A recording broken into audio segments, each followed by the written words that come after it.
আমি জান্নাত বলছি, শাকিলের ওয়াইফ, মনির হক মোল্লার ছোট ছেলের বউ বলছি। উনি আমাকে ঢাকায় 1 বছর আগে বিয়ে করছে। তার সাথে আমার 2 বছরের রিলেশন ছিল। 1 বছর হয় বিয়ে করছে, তার মধ্যে আমার বাচ্চা 2টা নষ্ট করেছে। করার পর আমার রেখে সে পালাই আসছে। আসার পর তার কোনো খোঁজ খবর নাই। আমি তার খোঁজ না পাই এক এক করে তার বাসায় 2বার আসি।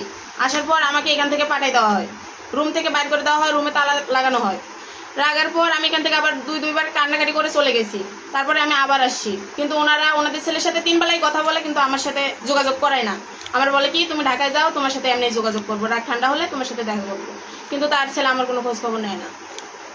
আপনার বাড়ি কোথায়? আমার বাড়ি কুড়িগ্রাম। কুড়িগ্রাম আপনার বাড়ি। আপনাদের বিয়ে হয়েছে কত বছর আগে? 1 বছর হয়। এখন আপনার সমস্যা কি বলেন? আমার সমস্যা আমার রাইখা ফালাইতে আসছে। এখন আপনি কি চান? আমি চাই আমার স্ত্রীর স্বীকৃতি দিক। এখন তিনি যদি বলে যে না উনি আমার স্ত্রী না বা অস্বীকার করে, তখন আপনি কি করবেন? তাহলে আমি এখানে আত্মহত্যা করব, তাছাড়া তো আমার কোনো উপায় নেই।